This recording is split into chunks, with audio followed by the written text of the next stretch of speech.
नमस्कार, आप देख रहे हैं न्यूज़ वन इंडिया। मैं हूं आपके साथ कंचन जसवानी। बुलेटिन की शुरुआत करते हैं पंजाब से आ रही खबर के साथ, जहां प्रधानमंत्री मोदी की सुरक्षा में हुई चूक पर यूपी के मुख्यमंत्री योगी आदित्यनाथ ने बड़ा बयान दिया है। उन्होंने पंजाब सरकार पर साजिश रचने का आरोप लगाया है। उन्होंने कहा, अपने पंजाब दौरे के दौरान पीएम मोदी की सुरक्षा में चूक एक पूर्व नियोजित प्रायोजित साजिश थी। पंजाब सरकार ने प्रोटोकॉल का पालन नहीं किया, ड्रोन हो या कोई भी हमला वहां हुआ हो, लेकिन पंजाब सरकार ने इन सबको नजरअंदाज कर दिया। कांग्रेस को देश से माफी मांगनी चाहिए।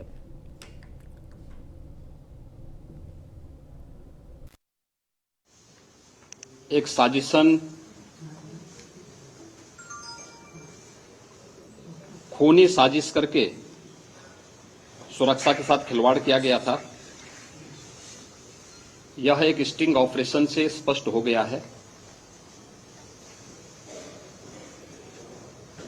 और ये स्टिंग ऑपरेशन इस बात को बताता है कि यह एक शरारतपूर्ण साजिश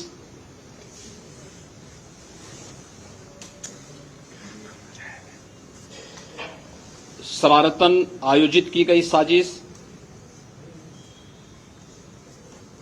पूर्व प्रायोजित साजिश का हिस्सा है। यह एक सुरक्षा के साथ की गई कॉन्स्पिरेंसी है और स्पॉन्सर्ड है। अब यह स्पष्ट हो गया है। आश्चर्य होता है कि देश के सर्वोच्च कार्यकारी संवैधानिक प्रमुख के साथ की सुरक्षा के साथ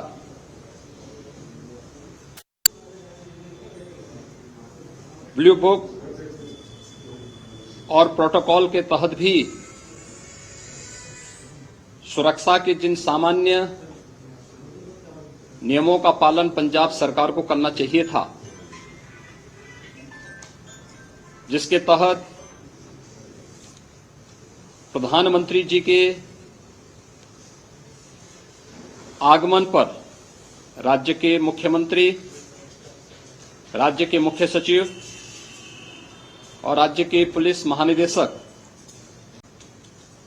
स्वयं उपस्थित होकर के भौतिक उपस्थिति से अगवानी करते,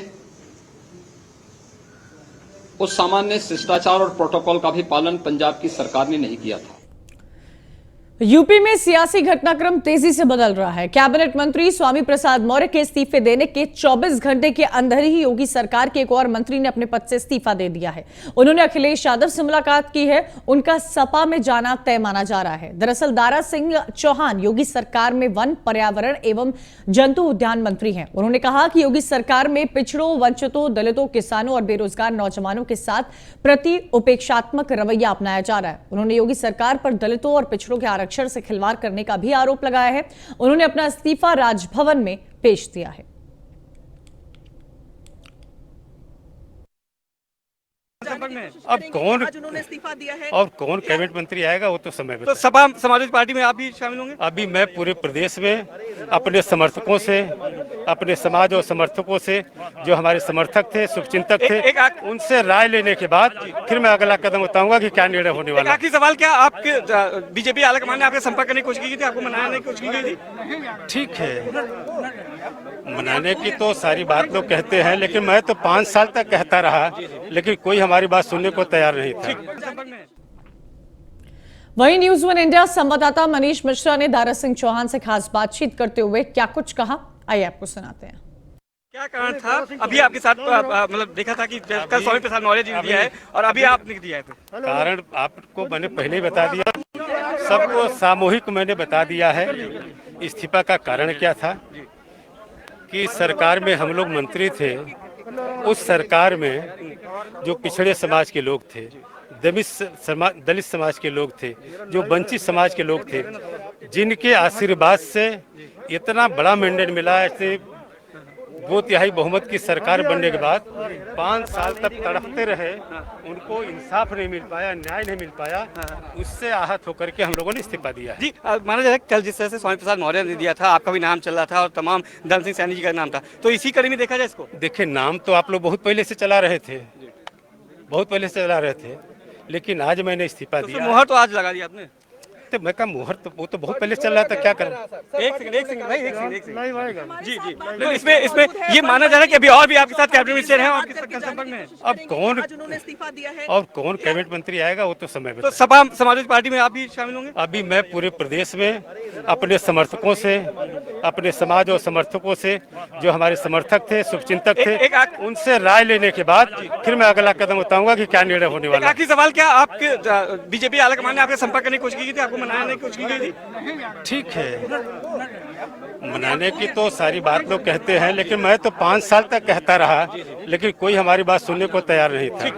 तो ये थे दारा सिंह चौहान जो बता रहे थे कि 5 साल तक हमने अपनी बात का कोई सुना नहीं है, उससे आहत होकर आज उन्होंने इस्तीफा दे दिया। हालांकि स्वामी प्रसाद मौर्य के साथ कड़ी जोड़ने पे बोला कि नहीं, कोई ऐसी बात नहीं, स्वामी प्रसाद मौर्य हमारे पुराने मित्र हैं, सहयोगी हैं, अभी भी हमारे मित्र हैं, पर उनके साथ जाने की कोई नहीं है। समाजवादी पार्टी पे भी जाने की हमने बात की स्वामी प्रसाद मौर्य से, तो इनसे दारा सिंह चौहान से उन्होंने खुद बोला है कि अभी वो इस पे निर्णय लेंगे, अपने समर्थकों के साथ, अपने जो लोग हैं उनसे बैठ के इस पे बात करेंगे, उस पे आगे का निर्णय लिया जाएगा। पर क्या वहीं बीजेपी में मचे घमासान को लेकर अखिलेश यादव ने बीजेपी पर तंज कसते हुए कहा कि जनता भेदभाव की राजनीति से थक गई है, आज उत्तर प्रदेश खुशहाली की राजनीति चाहता है। उन्होंने कहा कि आने वाले समय में बदलाव होगा, 80% लोग सपा गठबंधन के साथ है, सिर्फ 20% लोग ही बीजेपी के साथ हैं। देखिए, उत्तर प्रदेश की जनता नेगेटिव पॉलिटिक्स से थक गई है। उत्तर प्रदेश की जनता लगातार जिस तरीके से भेदभाव की राजनीति हो रही थी, उत्तर प्रदेश की जनता ने देखा है कि किस तरीके से नफरत की राजनीति हुई है, शोषण की राजनीति हुई है, लोग अपमानित हुए हैं। इस सब बदलाव के लिए, प्रोग्रेसिव पॉलिटिक्स के लिए, एक पॉजिटिव पॉलिटिक्स के लिए, और समाजवादी पार्टी की कोशिश है लोगों को साथ लाने का काम कर रहे हैं, लोगों को मिलाने का काम कर रहे हैं। और उसी कड़ी में जब पिछली बार स्वामी साहब मौर्य जी साथ आए, हमें खुशी है, उनके साथ और साथी भी आए हैं। समाजवादी पार्टी की जो आने वाले समय में लड़ाई है उसको और आसान किया। आज दारा सिंह चौहान जी भी समाजवादी पार्टी के साथ खड़े हो रहे हैं, तो मुझे खुशी है इस बात की कि पूरा उत्तर प्रदेश एक खुशहाली की पॉलिटिक्स करना चाहता है। हमारे जो गठबंधन के लोग हैं, आज 80% वोट समाजवादी पार्टी और गठबंधन जितने सहयोगी दल उनके साथ है, और 20% जनता भारतीय जनता पार्टी से नाराज है। अगर 80% समाजवादी पार्टी और सहयोगी दलों के साथ जनता है और 20% अगर जनता खिलाफ है, तो भारतीय जनता पार्टी का साफ होना उत्तर प्रदेश से निश्चित है। समाजवादी पार्टी के राष्ट्रीय महासचिव, राज्यसभा सांसद प्रोफेसर रामगोपाल यादव ने ट्वीट कर उत्तर प्रदेश चुनाव में बड़े बदलाव की बात की है। उन्होंने ट्वीट कर लिखा है कि स्वामी प्रसाद मौर्य और श्री दारा सिंह चौहान के इस्तीफों ने यूपी में भाजपा की कमर तोड़ दी है। योगी सरकार के जुल्म और ज्यादती से और भी तमाम अन्य मंत्री और विधायकों से भी आम जन को ऐसी ही उम्मीद है। 22 में बदलाव तय है, अखिलेश का सत्ता में आना तय है। तो ये ट्वीट देख रहे हैं आप, राष्ट्रीय महासचिव हैं समाजवादी पार्टी के प्रोफेसर रामगोपाल यादव जी, उन्होंने ट्वीट किया है और सीधे सीधे भाजपा पर निशाना साधा है। स्वामी प्रसाद मौर्य और दारा सिंह के इस्तीफे के बाद उत्तर प्रदेश में भाजपा की कमर टूट गई है। वहीं अखिलेश यादव से मिलने के बाद अपना दल के पार्टी के अध्यक्ष कृष्णा पटेल ने न्यूज़ वन इंडिया से खास बातचीत में कहा है कि सभी सहयोगी दलों में सहमति बन चुकी है, हम सब चुनाव में जा रहे हैं। उन्होंने कहा कि वर्तमान की सरकार से जनता त्रस्त हो चुकी है। हमारे साथ हैं अपना दल कमेरावादी पार्टी की राष्ट्रीय अध्यक्ष कृष्णा पटेल। मैम, आज आपने शिवपाल यादव, अखिलेश यादव, सभी जितने भी सहयोगी दल थे सभी थे, आप भी थी, उसमें मुलाकात हुई, बात हुई, और जैसा कि पता चल रहा है कि कल पहले और दूसरे चरण की सूची भी आ जाएगी समाजवादी पार्टी की। कितनी सीटों पर बात हुई, कितनी सीटों पर आपकी पार्टी की सहमति बनी है पूरे गठबंधन में? देखिए, हमने अखिलेश जी से गठबंधन सीटों पे नहीं किया है, बल्कि पूरे प्रदेश की सीटों में उनके साथ चलने के लिए बात की है। क्या माना जाए, कौन कौन आपकी पार्टी से मुख्य रूप से चुनाव में उतर सकता है गठबंधन प्रत्याशी के तौर पर? कौन कौन उतर सकता है ये तो हमारी कोर कमेटी का फैसला है। कोर कमेटी ही जब बैठेगी वो करेगी, हम लोग नहीं कर सकते। आप तो चुनाव में जा रही हैं ना, आप तो उतरेंगी ना। नहीं, हम चुनाव में जा रहे हैं नहीं जा रहे हैं इसका भी फैसला हमारी कोर कमेटी ही बैठेगी। अगर वो चाहेगी कि हम लड़ें तो लड़ेंगे, अगर वो नहीं चाहेगी तो हम नहीं लड़ेंगे। अच्छा, आज जो गठबंधन के दलों की बैठक हुई तो ये माना जाए कि सभी से सहमति बन गई है, किसी में कोई ऐसी चीज नहीं बची है जिस पर अभी डिस्कशन होना बाकी हो? मेरे सामने जितनी चर्चा है तो ये तो पूरी सहमति बहुत लंबे समय से थी और आज भी रही है। मेरे आने से पहले कोई बात हुई, मेरे जाने से कोई पहली बात हुई, उसके विषय में मुझे कोई जानकारी नहीं है। एक खबर चल रही थी कि अनुप्रिया पटेल भी अपनी पार्टी के साथ गठबंधन में आ सकती हैं, तो क्या इस विषय पर भी कोई चर्चा हुई?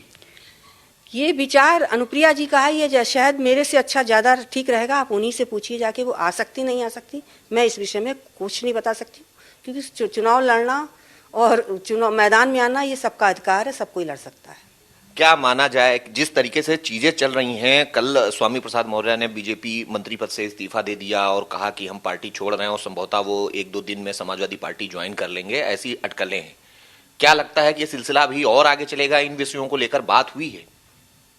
इस विषय में मैं कुछ नहीं जानकारी दे सकती हूँ। जो आ रहे हैं और जो ला रहे हैं और जिनके पास चर्चा हो रही है उन्हीं से आप चर्चा करिए तो ज़्यादा आपको पुख्ता जानकारी मिलेगी। मुझे इस विषय में कुछ भी नहीं पता।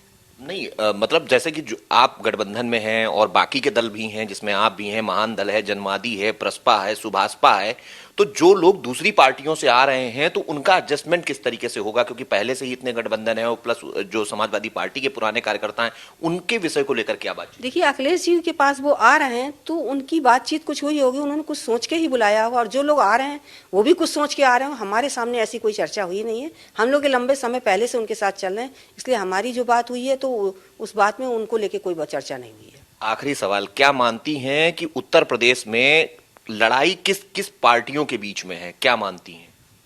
देखिए, आज की जनता ने 5 साल में जो देखा है वो त्रस्त हो चुकी है। वो इस समय पूरी तरह से यही चाहती है कि ये पूर्व की जो सरकार है, भाजपा सरकार, इसको हटाना चाहती है, परिवर्तन चाहती है, इसलिए सरकार बदलना चाहती है और एक युवा मुख्यमंत्री देखना चाहती है। बिल्कुल, ये हैं कृष्णा पटेल जिनका साफ तौर पर कहना है कि हम गठबंधन में हैं, हमारी बातचीत पहले से चल रही है, सारी चीजें तय हो चुकी हैं और गठबंधन के दल सभी चीजों पर सहमति बना चुके हैं। जो भी हमें मिलेगा उस पर हम मैदान में जाएंगे। कैमरामैन सैफ के साथ मैं इसके Bajpai, news 1 India, Lucknow. News 1 India से स्वामी प्रसाद मौर्य ने एक्सक्लूसिव बातचीत की। इस दौरान स्वामी प्रसाद मौर्य ने बीजेपी पर करारा हमला बोला है, सुनिए। हमारे साथ उत्तर प्रदेश के कद्दावर नेता स्वामी प्रसाद मौर्य जी हैं। स्वामी प्रसाद जी, स्वागत है आपका न्यूज़ 1 इंडिया में। कल जिस तरह आपने इस्तीफा दिया और उसके बाद उत्तर प्रदेश की सियासत में एक भूचाल सा आ गया है, तमाम सारे नेताओं का मान मनोबल, तमाम सारे नेताओं के पास फ़ोन, लगातार सिक्योरिटी, लगातार इंटेलिजेंस, सबकी मॉनिटरिंग, ये सब खूब हो रही है। क्या पहली प्रतिक्रिया है इस पर आपकी? देखिए, ये मेरे इस्तीफे की ताकत है कि भारतीय जनता पार्टी के बड़े बड़े नेताओं की नींद हराम हो गई, कुंभकर्णी नींद सोने वाले लोगों की नींद टूट गई है और जो कभी मंत्री, विधायक और सांसद की सुनते नहीं थे, आज मान मनोबल के लिए एक एक विधायक और मंत्री के पास 3-3, 4-4 भारतीय जनता पार्टी के नेता आरती उतारने के लिए पहुंच गए हैं। तो स्वाभाविक रूप से आज उनका दम्भ टूटा, आज उनका घमंड टूटा और साथ ही साथ आज तो घमंड टूटा है, आने वाले दिनों विधानसभा चुनाव के बाद उनके सरकार की विदाई भी हो जाएगी। पर आपको तो संतुष्ट करने के लिए उन्होंने राष्ट्रीय कार्यकारिणी में आपको शामिल किया, तमाम सारी तवज्जो देने की कोशिश की, मुख्यमंत्री भी बहुत सारी बैठकों में आपको जोड़ने की कोशिश करते थे। देखिए, मैं मंत्री की हैसियत से मंत्रिमंडलीय सामूहिक जिम्मेदारी का निर्वहन किया। मंत्रिपरिषद में भी और कैबिनेट के और शीर्ष नेताओं पर भी मैंने समय समय अपनी बातें भी रखता रहा। लेकिन मैंने देखा कि इनकी जो नीति है वो अनुसूचित जाति, जनजाति, पिछड़े वर्गों, मजदूरों, किसानों, गरीबों और साथ ही साथ जो छोटे लघु मध्यम व्यापारी हैं, बेरोजगार नौजवान हैं, इनके खिलाफ ये मोटे को मोटा करने के पक्षधर हैं और गरीब को और गरीब और मजलूम बनाने की नीति इनकी है। और समय समय पर मैं इसको बात भी करता रहा, यहाँ तक कि आउटसोर्सिंग भर्ती का मैंने पुरजोर विरोध किया कि आउटसोर्सिंग भर्ती से जब सरकार पर कोई आर्थिक बोझ की कमी नहीं आ रही है तो आखिर आउटसोर्सिंग भर्ती क्यों? यही पैसा जो बिचौलिए दलाल के रूप में आउटसोर्सिंग कंपनी ले जाता है, वो अगर हमारे अभ्यर्थी की तनख्वाह में जोड़ दिया जाए तो 8-10 हज़ार से लेकर के बढ़ करके वो 20-22 हज़ार 25 हज़ार पाएगा। तो ये तो शोषण उस तैनाती पाने वाले, आउटसोर्सिंग के माध्यम से तैनाती पाने वाले नौजवान की है। जो पैसा उसके खाते में जाना चाहिए वो बिचौलिए ले जाता है, आउटसोर्सिंग कंपनी ले जाती है। इस व्यवस्था को बंद करिए। लेकिन बाद में पता हुआ कि आउटसोर्सिंग कंपनियां सब कहीं ना कहीं इन लोगों से जुड़े हुए हैं, जो आज वो मोटी मुर्गी के रूप में और मोटे होते जा रहे हैं।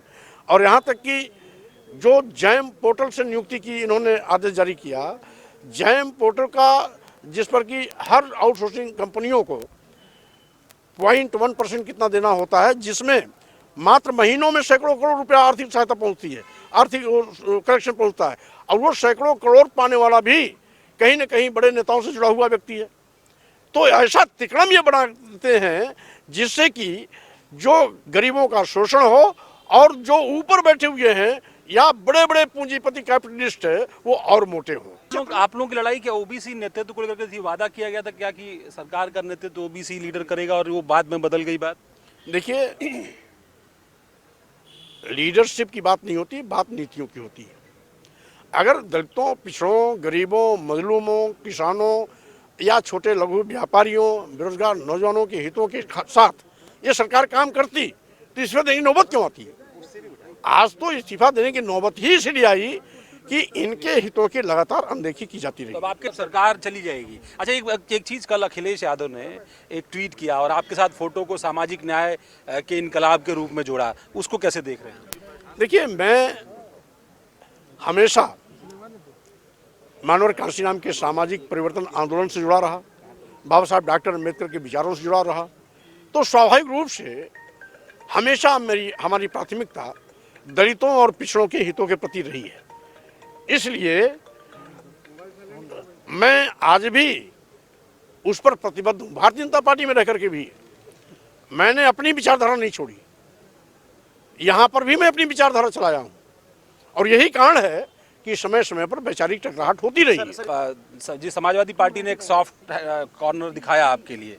अब जब इस तरह के इशारे हो रहे हैं, आपने अपने समर्थकों को भी 14 तारीख को बुलाया है और ऐलान करने की बात कही है, तो अब ये बात बार बार हो रही है कि कितने समर्थक आपके साथ मंत्री हैं, कितने विधायक हैं, किस रूप में आप समाजवादी पार्टी या किसी पार्टी से आप जुड़ते हैं, तो कैसे जुड़ते हैं? अब कौन आता है कौन नहीं आता है, सबका स्वागत है।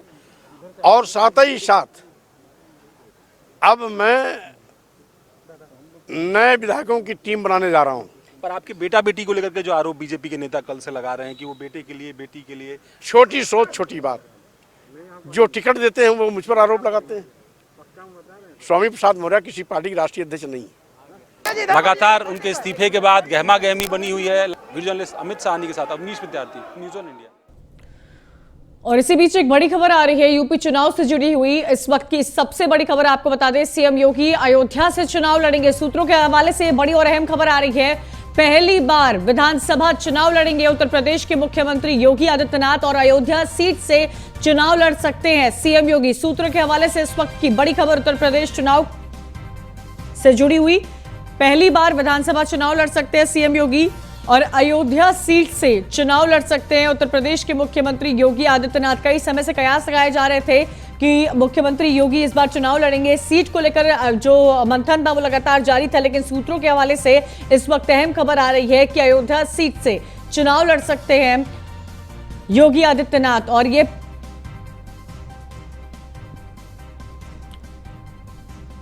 ज्यादा जानकारी के लिए सीधा रुख करेंगे हमारे एसोसिएट एडिटर अवनीश का। अवनीश, क्या जानकारी मिल पा रही है? बड़ी खबर आ रही है, अयोध्या से चुनाव लड़ सकते हैं सीएम योगी।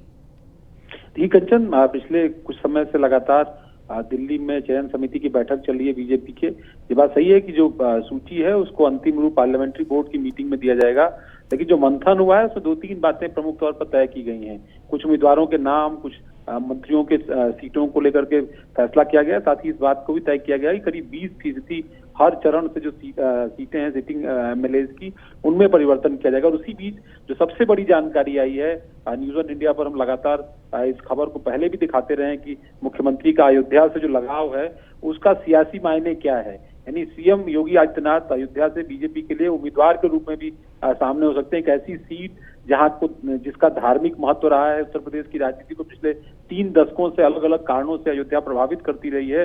तो ऐसे में अयोध्या के केंद्र से, जहां एक तरफ काशी से अवनीश, क्योंकि देखिए विकास का भी सारा कार्य अयोध्या में हमने देखा है, किस तरह वहां पर विकास के काम पूरे किए हैं योगी सरकार ने, और कहीं ना कहीं लोगों की आस्था का विषय अयोध्या से जुड़ा रहा है, और सिर्फ अयोध्या के ही लोगों का नहीं बल्कि पूरे उत्तर प्रदेश और पूरे देश के लोगों की आस्था का जो मान है वो इस वक्त अयोध्या से जुड़ा हुआ है।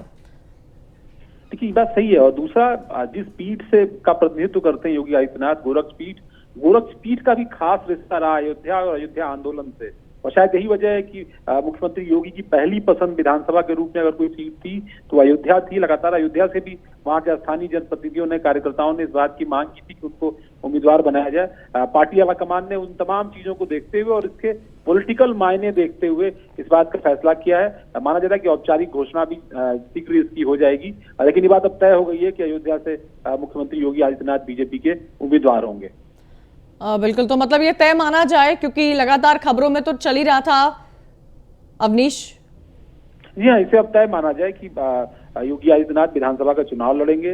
लंबे समय बाद ऐसा होगा कंचन कि जब उत्तर प्रदेश की विधानसभा में चुनाव जीत करके कोई ऐसा कैंडिडेट पहुंचेगा जो संभावित उम्मीदवार होगा मुख्यमंत्री पद का। क्योंकि पिछले, अगर आपको याद करें, 2007 में मायावती विधान परिषद से गई थी, फिर 2012 में अखिलेश यादव विधान परिषद से गए थे, और योगी आदित्यनाथ भी 2017 में जब मुख्यमंत्री बने तो वो भी विधान परिषद से चुन करके आए थे। यानी विधानसभा से चुन करके विधायक जो है वो मुख्यमंत्री नहीं बन रहे थे। इस बार योगी आदित्यनाथ शायद अपनी जो उनकी पूरी सेना है उसको आगे से लीड करना चाहते हैं, फ्रंट से लीड करना चाहते हैं, इसलिए उन्होंने विधानसभा चुनाव लड़ने का फैसला किया है और अब वो अयोध्या से बीजेपी के उम्मीदवार होंगे। शुक्रिया अवनीश जानकारी देने के लिए। तो देखिए, पहली बार विधानसभा चुनाव लड़ेंगे सीएम योगी। जो खबर आ रही है वो ये आ रही है कि अयोध्या सीट से चुनाव लड़ सकते हैं योगी आदित्यनाथ। सुहेलदेव भारतीय समाज पार्टी के अध्यक्ष ओम प्रकाश राजभर ने बीजेपी पर निशाना साधते हुए न्यूज 1 इंडिया से खास बातचीत की है। क्या कुछ कहा है, सुनिए। साथ हैं सुहेलदेव भारतीय समाज पार्टी के अध्यक्ष ओम प्रकाश राजभर, जो अभी अखिलेश यादव के साथ जो सहयोगी दलों की बैठक हुई है उससे मिलकर लौटे। अध्यक्ष जी, जिस तरीके से आज आप सपा सुप्रीमो के साथ सभी सहयोगी दलों की बैठक हुई, आप उससे अभी निकले हैं, क्या महत्वपूर्ण रहा, क्या तय हुआ, कब तक पहली सूची? देखिए, मोर्चे में जितने लोग शामिल हैं गठबंधन में, सभी लोग अपना अपना सुझाव, अपना अपना विचार बताए और सभी ने मिलकर तय किया कि हम लोग अपने अपने क्षेत्र में जहां जिसका प्रभाव है, हम लोग जातिवार जनगणना कराएंगे, सरकार बना के 300 यूनिट बिजली फ्री देंगे, गरीबों का इलाज फ्री करेंगे, एक समान अनिवार्य और फ्री शिक्षा, हम किसानों को जो अन्ना पशु से परेशानी है उससे निजात दिलाएंगे, सड़क पे जो दुर्घटना हो रही है अन्ना पशु से उससे भी हम निजात दिलाएंगे, प्रदेश में अमन चैन भाईचारा पैदा करेंगे। जो योगी सरकार ने जो भर्तियों में हिस्सा लूटा है पिछड़े और दलित का, चाहे शिक्षक भर्ती का मामला हो चाहे किसी का, उसकी जांच करा करके जो हिस्सा लूटा है उसको हम लोग देने का काम करेंगे। सीटों को लेकर बात तय हो गई और कब तक सूची आ रही है? क्या सीटों को लेकर सारी चीजें तय हो गई हैं सभी सहयोगी दलों के? सब तय हो गई है, फेसवार चरणबद्ध तरीके से। कल आपको पहले और दूसरे चरण की सूची मिल जाएगी। दूसरी चीज, जिस तरीके से कल स्वामी प्रसाद मौर्य ने इस्तीफा दिया, उनके साथ 2 विधायकों ने भी दिया और आज एक समाजवादी पार्टी के विधायक हैं उन्होंने भी इस्तीफा दे दिया, तो क्या ये क्रम अभी और आगे जारी रहने वाला? जैसा आपने कहा 14 और 20 2 तारीखें। 1.5 दर्जन मंत्री 12 बजे से 2 बजे रात आते हैं हमारे यहाँ, अंठे छठे रोज आते हैं, आज करा दीजिए कल करा दीजिए, हम के रुके रहो। और 14 तारीख को आपको एक बड़ा दृश्य दिखेगा, फिर उसके बाद 20 तारीख को डेट हमने दे दिया है कि उसी दिन सबका कराएंगे। अच्छा, दूसरा एक सवाल मंत्री जी, जिस तरीके से आपने कहा कि भगवान राम अगर बीजेपी के हैं तो हनुमान जी आपके हैं और अखिलेश यादव के कृष्ण हैं, तो इसका क्या मतलब है? हनुमान जी को नहीं जानते हैं? हनुमान जी जब लंका गए तो सबसे पहले उन्होंने क्या उजाड़ा? अशोक वाटिका। कल क्या आपने देखा? अशोक वाटिका हम उजाड़ना शुरू कर दिए हैं, अब लंका जलाना बाकी है और उसको भी जला के मानेंगे। आपने कहा कि बीएसपी और कांग्रेस लड़ाई में नहीं है, लड़ाई बीजेपी और समाजवादी पार्टी के गठबंधन की है। किस तरीके से देखते हैं? लगातार आम आदमी पार्टी भी उत्तर प्रदेश में है, बीएसपी सुप्रीमो भी लगातार अपने सम्मेलन कर रही थी और आगे भी कहा उन्होंने वर्चुअल तौर पे करेंगे। देखिए, सच्चाई है कि कोई लड़ाई में नहीं है, भारतीय जनता पार्टी के नाम पर लोग घृणा कर रहे हैं, कोई वोट देने को तैयार नहीं है। और समाजवादी पार्टी और भागीदारी संकल्प मोर्चा गठबंधन जो है, गठबंधन में और जितने साथी हैं, जितने समर्थन देने के लिए हमारे साथीगण आए हुए हैं, सभी लोग तो चारों तरफ से घेर लिए हैं। ये कहाँ निकलेंगे, कौन इनको वोट देगा? किसान डंडा लेके तैयार है, बेरोजगार डंडा लेके तैयार है, और महंगाई की मार से पूरा देश में त्राहिमाम त्राहिम मचा हुआ है। घरेलू बिजली के बिल से लोग इतना गुस्से में हैं, इनको क्यों वोट देगा? इन्होंने किया क्या है कि वोट पाएंगे? 5 साल में इन्होंने यही किया है, हिंदू मुसलमान किया, नफरत किया, झूठ बोला, पिछड़े दलित का हिस्सा लूटा, इससे ज्यादा तो कुछ किया नहीं। आखिरी सवाल, आपका या फिर समाजवादी पार्टी का जो पूरा गठबंधन है, इसका घोषणा पत्र कब तक आ रहा है? जैसा कि आपने कहा कल सूची आ रही है, तो घोषणा पत्र कब तक आ रहा है? जल्दी आ जाएगा, 14 के पहले आ जाएगा। बिल्कुल, धन्यवाद। ये हैं ओम प्रकाश राजभर, जो अभी अखिलेश यादव के जो सहयोगी दलों के साथ बैठक थी उससे होकर निकले हैं, और उनका साफ तौर पर कहना है कल पहली सूची आएगी और 14 तक घोषणा पत्र भी आ जाएगा। सीटों को लेकर सहमति पूरी हो चुकी है और जल्द ही उसका आधिकारिक ऐलान होगा। कैमरामैन सैफ के साथ मैं SK Vajpayee, news 1 India, Lucknow. इसी के साथ इस बुलेटिन में इतना ही। तमाम खबरों के लिए आप देखते रहिए न्यूज़ 1 इंडिया।